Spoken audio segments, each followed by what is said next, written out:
Allez, bonjour à tous, donc à Montluçon, dans la salle à Tanor, où se déroule le salon annuel du livre organisé par les éditions Rebelles. Astrid, elle est là, Astrid, ça va? Ça va. Alors comment se passe l'ouverture de ce salon? Alors doucement, comme tous les ans, mais comme là on est samedi, ça commence à... Il est vers 4 h à peu près, donc commence à y avoir du monde, là c'est bon. Ça y est, ça démarre. Alors combien d'exposants? On a 10 éditeurs et peut-être entre 40 et 50 ou 60 auteurs, parce qu'il y a des éditeurs qui ont aussi des auteurs. Donc, voilà, on a environ 50 auteurs. Tu peux expliquer ce que la différence entre un auteur et un éditeur? Alors l'éditeur, c'est celui qui publie les auteurs. Et s'il n'y avait pas d'auteur, il n'y aurait pas d'éditeur. Et c'est bien d'avoir un éditeur quand même, mais un bon éditeur. Donc voilà, l'auteur il écrit et l'éditeur il publie. Bonjour, je sais pas. C'est un thriller un peu, mais un thriller qui se passe dans ma commune, en grande partie, bien entendu. Alors, Rogny n'est pas cité, mais quand on connaît un petit peu le territoire, on s'aperçoit vite que c'est Rogny. Parce que le premier crime, on peut dire, qui apparaît là-dedans, je dis le premier parce qu'il y en a d'autres derrière, il se passe au prieuré de Rogny. Et ensuite, tout va se passer le long du canal, à Vallon-Sully, enfin, dans la forêt de Troncet, on reste sur notre territoire. C'est une histoire de crime? C'est une histoire de... Oui, c'est le policier? C'est un thriller, c'est un policier, oui, mais où le maire, quelque part, mène l'enquête. Avec les gendarmes, bien sûr, un petit peu, mais le maire, il a sa façon de faire qui est moins officielle que les gendarmes, mais comme il est plus près des gens, il arrive peut-être un peu plus à cerner les problèmes. On va rappeler que Bernard Garçon, c'est le maire de Rogny, c'est pour ça qu'il parle comme ça. Exactement. On peut le trouver où, ce roman? Ce roman, on peut le trouver à la FNAC. Il est aussi disponible chez Cultura, Centre culturel Leclerc, et puis quelques autres librairies, mais c'est mon éditeur, les éditions des Champs-Élysées, c'est-à-dire Philippe Châtel, qui s'occupe de cette distribution. Et ça, je ne le suis pas vraiment. Sinon, ils peuvent s'adresser directement à Bernard Garçon, mairie de Rogny, et je me ferai un plaisir de leur envoyer. Au monde à l'adjoint ou au maire?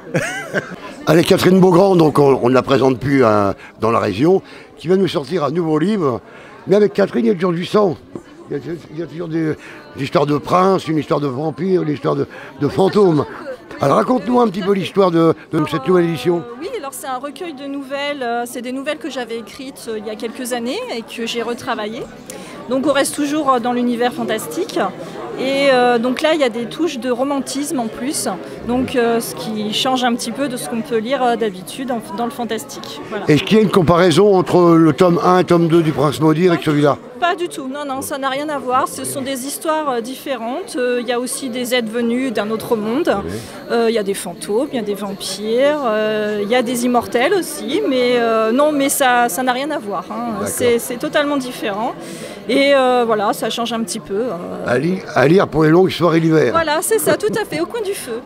Merci Voilà, Catherine. merci beaucoup. C'est important que s'auto-éditer soi-même? Alors il y a des auto-édités qui s'auto-éditent très très bien. Puis il y a les autres qui auraient besoin d'aide, qui s'en rendent pas forcément compte. Mais bon, il y a de tout, hein. Il y a des bons éditeurs, il y en a des mauvais, il y a des bons auteurs, il y a des mauvais, il y a de tout. Et les éditions Rebelles, c'est combien d'écrivains? Alors, on est à environ entre 40 et 50 auteurs. Alors vous êtes édité aux éditions Rebelles. Oui. Alors, c'est quoi la nouveauté de cette année? C'est celui-là. Oh non, pas entre nous, pas la déception. Non, c'est juste un livre. Hein. D'accord. On parle de quoi? Ça se passe en écrit par Suisse. Brigitte Beaumont, bien sûr. Oui. Ça se passe où? En Suisse. Bon, c'est joli là. En Suisse. On parle de chocolat? Ouais, mais on parle surtout de trucs difficiles, quoi. C'est bien la Suisse, mais quand on y est, c'est un petit peu dur. Et la ligne conductrice, c'est quoi? C'est un meurtre? Ah non, il n'y a pas de... Non. C'est une publiciste qui va soit prendre un super poste à Paris, soit accepter celui d'un entrepreneur suisse.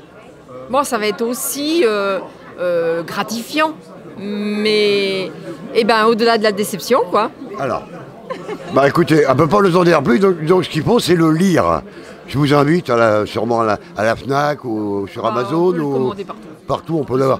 Au-delà de la déception, donc aux éditions Rebelle.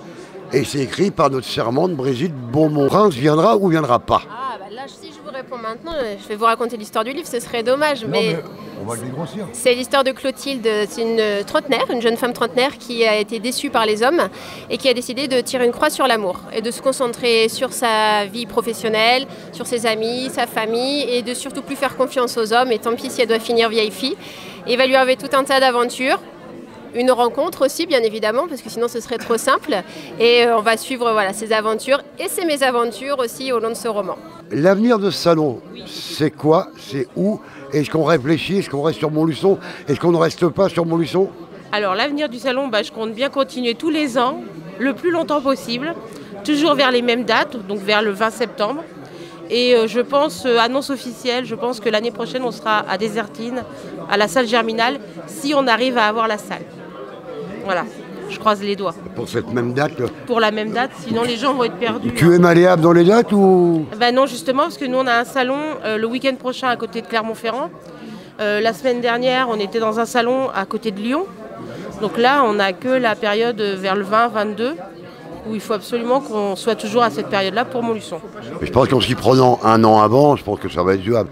À moins qu'il y ait déjà des entités prévues toute l'année. Ça, oui, s'il y a des choses qui reviennent tout le temps, ça va être compliqué, mais on va essayer de gérer comme ça quand même.